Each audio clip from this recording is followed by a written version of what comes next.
안녕하세요. 부천부동산 스터디입니다. 2월 27일 일일 브리핑에 오도록 하겠습니다. 부동산 관심이 사라지다. 주변에 혹시 뭐 아파트 이야기하던 사람 있던가요? 이 사람들이 너무 없습니다. 저도 이 소재거리로 사용하고 싶어도 이야기하는 사람이 너무 많이 사라졌어요. 힘들어하는 사람은 너무 많이 보여요. 부동산 뉴스조차도 경제 뉴스조차도 부동산 내용을 잘 다루지 않습니다. 잘 다루지 않아요. 아직 아파트 이야기하는 사람들 외식 한번 해본 적 있는지, 외식 한번 하러 나가보면은 가격은 얼마나 올랐는지, 물가 상승률 이런 거 우리가 생각하는 거하고 수준이 다르죠. 소득은 일정하게 들어오는데 지출이 너무나 커져버렸습니다. 손님이 얼마나 없는지. 월급쟁이들은 이거 모른다. 월급쟁이들은 분위기 파악 못한다. 아니면 자영업자 비중이 이렇게 높다는 것. 집값이 오르면 경제가 활성화된다. 활성화될 수 있을 것 같은가요? 집값이 오르면 이제 빚을 더 많이 내서 집을 사야 되고 이자 갚아 나가기도 벅찬 그런 정도죠. 요런 시절은 이제 지나갔다. 경제가 성장을 해야지 활성화가 되는 것이지 집값만 천정부지로 올린다고 해서 경제가 활성화가 되진 않는 것 같습니다. 사실과 내용이 다르니 구독자가 줄어드는 거죠. 이게 팩트 폭행인가요? 사실과 내용은 저는 사실은 일단 그대로 다 반영합니다. 반등할 때는 반등하는 대로, 내리면 내리는 대로. 구독자가 줄어드는 이유에 대해서 생각을 해봤어요. 구독자 수는 줄어들지 않았어요. 구독자 수는 부산에 12,000명 정도 수준을 유지하고 있는데요. 일별 조회수가 1,500건에서 1,000건, 1,000건 밑으로 떨어지는 경우도 있어요. 그나마 제 시청자가 가장 안 좋은 부분을 파헤쳐서 살펴보고 집을 살지 말지 재는 사람들인데요. 그런 사람들조차도 사라져버린다. 그럼 살 사람이 없습니다. 진취적으로 나가서 집을 사는 사람, 선취매하는 사람들, 이 사람들은 이미 작살이 났고요. 작살이 나 있는 상태고, 그 다음에 이제 가장 보수적으로 부동산에 접근하는 사람들, 이런 사람들마저도 없어진다.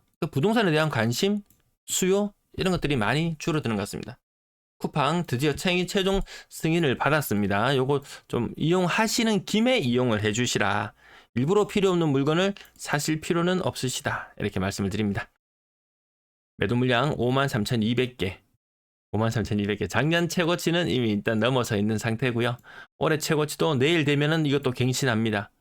네, 올해 안에 이 순서 들어가면은 그렇게 많이 안 걸립니다. 6만 개를 넘어가는 것도 그렇게 많이 안 걸립니다. 상반기 중에 매물 6만 개는 넘었을 것 같네요. 전세 물량은 연초 대비 좀 많이 감소해 있는 상태. 전세 거래도 이제 뜸합니다. 전세 거래가 뜸해요.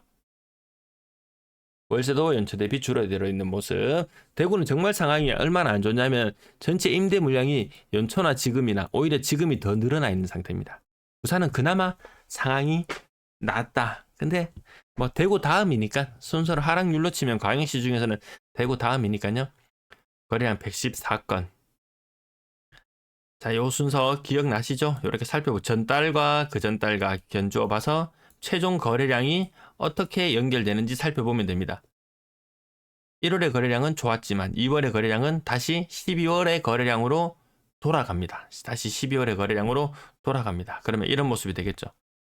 1,500건, 다시 1,900건, 다시 1,500건에서 1,600건.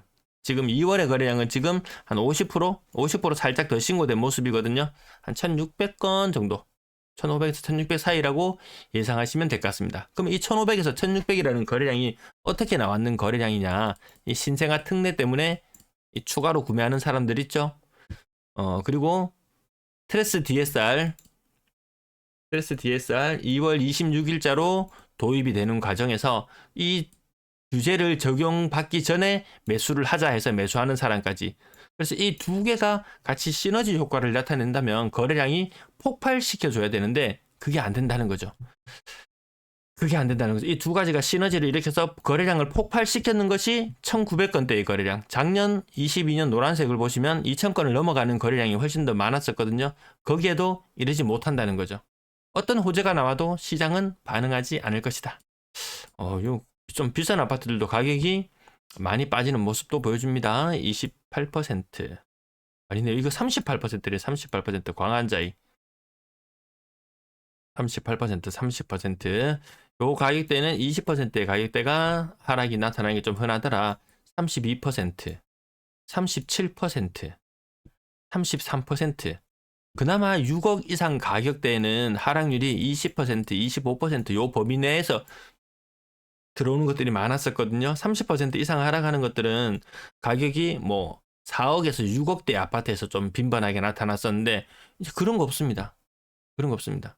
레미안 장전 한번 보실까요? 레미안 장전. 가격 한창 많이 빠졌다가 일부 서서히 반등하는 듯 했다가 다시 끝이 흐려지는 듯한 모습을 보이죠. 그게 지금 딱 시장 분위기입니다. 여기 거래량 많은 단지들을 보시면 상대적으로 알 수 있습니다. 거래가 띄엄띄엄 있고 이 대형 평형들로 구분하기는 조금 어려움이 있죠. 뭐 나중에 얘기는 안 해도 되겠네요. 네. 28%. 요거보다 조금 더 빠지는 게 지금 부산 상황이고요. 30%. 한 페이지에 30% 이상 하락하는 것이 이렇게나 많습니다. 이렇게나 많아요. 23년도에 반등했잖아. 23년도 끝자락에 다시 떨어졌잖아. 그게 지금 정확한 상황 인식이거든요. 그 저는 이것을 보고 데이터를 해석해서 이 불인이들, 저도 사실 뭐 불인이 뭐 더 알고 덜 알고가 없습니다. 그 다만 이 부동산에 대해서 시간을 얼마나 더 투입하느냐, 조금 더 투입하느냐, 적게 투입하느냐, 뭐 그것으로 갈리는 거죠. 자, 5억대원 여기는 또 가격 큰 변동이 없는 모습들을 보이고요. SPU 36%. 요거 신고가 돌아가 보면 22년식 아파트. 이것도 지금 신고가 대단해요라고 누군가는 이야기하지만 이런 물건들도 분양가 시절에는 7억 8억 안 찍은 아파트들이 없어요. 그래서 신고가가 아니다. 근데 이거 신고가라고 또 뭐 신고가 잘만 나오는구만 이라고 분위기를 또 잘못 전달하는 그것은 아니죠. 그런 것들을 제가 바로 잡기 위해서 방송을 하는 거죠. 15% 직거래 빼고 32%. 이 심심치 않게 나오죠. 30% 이상 하락하는 것이 페이지마다 그득그득 있더라. 이것이 한 건이 있을 때의 시장 분위기, 두 건이 있을 때의 시장 분위기, 세 건이 있을 때의 시장 분위기. 지금은 두 건에서 세 건 사이로 일반적으로 이 정도 나오는 것 같습니다. 직거래 제외하고 최신축 제외하고 이것저것 다 제외해놓고 나면 우리가 생각하는 것보다 낙폭은 서서히 더 커지고 있더라. 한창 반등했을 때는 고점 대비 마이너스 26%였다. 그리고 분위기가 11월, 12월 요때 넘어가면서 특례보금자리론이 종료되면서 낙폭을 조금 더 키웠더라. 그리고 새로운 정책, 대책 다 나오는데 오히려 낙폭을 조금 더 키워가고 있는 것이 지금 시장 분위기입니다. 더 이상 호재 나올 게 없다. 부동산 뉴스가 어떤 게 나오냐면요. 뭐 군사보호시설지역 해제, 그린벨트 해제 이딴 게 나오고 있습니다. 그 부동산에는 최악이거든요. 왜? 부동산이 뭘로 먹고 사는데요? 희소성으로 먹고 사는데 희소성으로 먹고 살아야 되는 부동산에 공급, 뭐 땅이 되었건 무엇이 되었건 유동성이 넘쳐난다. 재건축, 재개발 얼마든지 하려면 해라. 분담금이 문제여서 사업성이 문제여서 못하는 거지 얼마든지 해라라고 멍석을 딱 깔아놓으니까 사람들이 저거 해도 되는 건가? 아닌 건가? 오히려 더 의아해하는 그런 상황인 것 같습니다. 3억대 아파트 요 큰 변동 없는 가격대 많이 뭐 10%, 15% 변동 있는 그 정도의 가격대.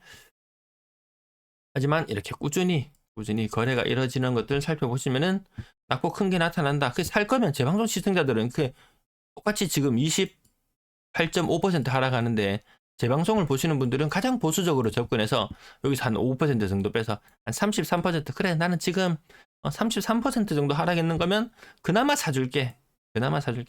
그거 아니고는 아직 아닌 것 같아. 좀 진취적인 사람들 23%. 사서 한번 물리면은 집값 10% 20% 떨어지면 뭐 나중에 양도세고 뭐 취득세 절약되는 부분이고 이런 게 다 소용이 없더라는 거죠. 그래도 사는 것이 이득인 경우가 더 많기 때문에 제가 무작정 사지 말란 말씀은 안 드리죠. 30% 이상 하락하는 것도. 건당 거래 대금은 지금은 아마 같이 3억 7천 8천대 같이 움직이고 있을 겁니다. 3억 7천 8천대. 아무튼 이 분위기가 한번 달라졌을 때 이때 이미 갔죠.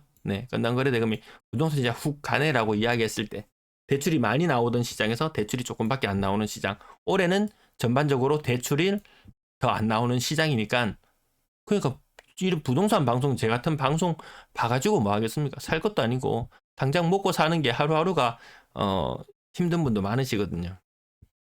그런 분들이 과거에 집값이 폭등을 해버리니까 이런 식이에요. 집값이 폭등을 해버 하루하루 먹고 살기 힘들어가지고 부동산에 투자했는데 이게 대박 나서 그나마 상황이 나아진 사람도 있고 당장 앞이 안 보이는데 집값만 올라가지고 더 앞이 안 보여가지고 인생 나락으로 가는 줄 알았는데 웬걸 인생 살만하네. 다시 뭐 돌고 돌아서 집값이 좀 떨어지고 이런 부분들 다시 희망을 가졌지만 다시금 부동산 정책이 나오면서 거래량이 늘어나면서 가격이 반등하니까 다시 희망이 사라져 버렸더라. 지금 이 가격 저축액은 갈수록 줄어드는 단계.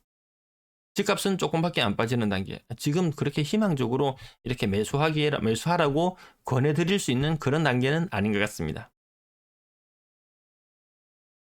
지금 거래량이 절반 정도 신고되었다고 보면은 노란색 선보다 못한 동네도 아마 생길 것 같습니다. 이 N자형 패턴 생각해야 됩니다. 거래량 1월달에 늘었다고 계속 좋아질 거라고 23년도 같은 상황을 머릿속에 그린다면 현실 인식을 제대로 하지 못하는 겁니다. 현실 인식은 제대로 하고 혹시라도 내가 급해서 꼭 사야 되는 상황이라서 마음에 드는 물건이 있어서 사야 되는 상황이라면 아무도 말릴 사람은 없습니다. 다만 현실은 알고 해야 되지 어디 모르고 당했다 이런 얘기는 안 나왔으면 좋겠습니다. 전세 거래량이 지지난달과 견주어 봤을 때 확연히 줄어드는 모습을 보여줍니다. 네, 전세 자금은 2억 3천에서 4천 사이. 그래서 요거 조금 오르면요 전세 가격이 올랐다 이렇게 이야기하는데 파란색의 2022년과 견주어서 비교해 봐야 된다라는 말씀까지 드리고 전세 거래량이 그렇게 대단하지 않죠. 이게 입주가 맞물리는 시기나 이럴 때 거래량이 확 늘어나기도 하는데요. 올해 거래량은 그렇게 일단은 많지는 않은 것 같습니다. 2월 달 접어들어서. 네, 1월 달은 조금 상황이 나았고요. 12월 달이 거래량이 많았고 1월 달이 거래가 많았고 2월 달로 접어들면서 전세 거래가 점점 뜸해지는 그런 시기로 가네요. 전세 월세 가격은 일단 안정되어 있다. 네, 시청 감사합니다.